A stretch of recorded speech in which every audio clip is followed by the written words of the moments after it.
Hello students, आज हम आपको प्रश्न नंबर 8.1 से प्रश्न संख्या 11 को हल कराते हैं।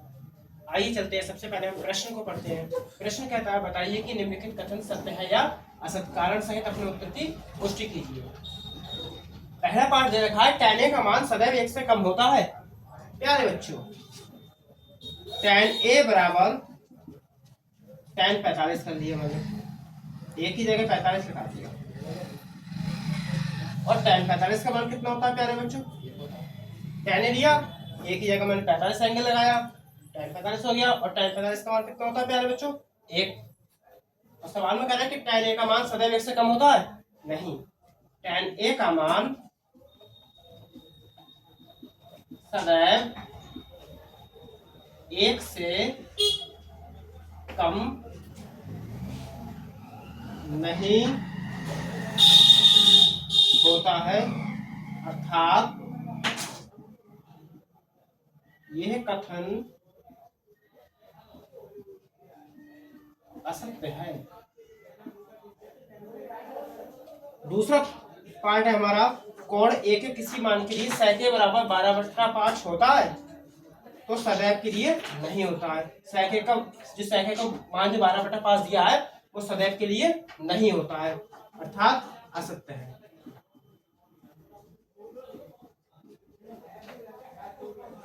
असत्य होगा क्योंकि सदैव के लिए नहीं हो सकता। सदैव के लिए लिख देता हूं मैं, सदैव के लिए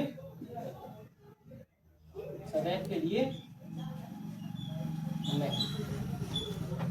sec के बराबर 12/5 सदैव के लिए नहीं होता है, अर्थात ये जो हमारा कथन है वो असत्य होता है। cos a कोण a का कोसेंट के लिए प्रयुक्त एक संक्षिप्त रूप है। यानी बच्चों, cos a का संक्षिप्त रूप कोसाइन होता है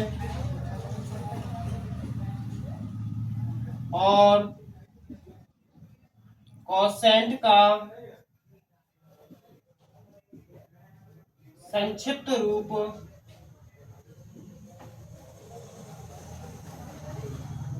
कोसेक होता है। इसमें दे रखा है कि कोसेक का संक्षिप्त रूप कोसेंट है, नहीं, कोसेक का तो कोसाइन होता है और कोसेंट का क्या होता है? कोसेक होता है, अर्थात यह कथन असत्य है। अगला है cot a। cot और a का गुणनफल होता है।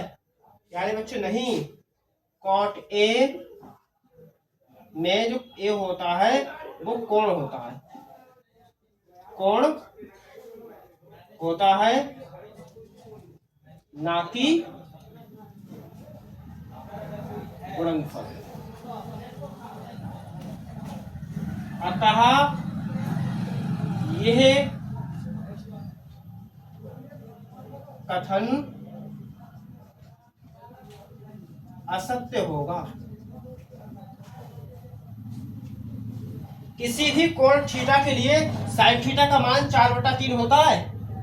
तो प्यारे बच्चों, साइन थीटा का मान इसमें दे रखा है 4/3 और साइन थीटा बराबर होता है हमारा लंब बटा कर्ण, और कर्ण की वैल्यू यहाँ पर 3 दे रखी है और लंब की वैल्यू 4 दे रखी है।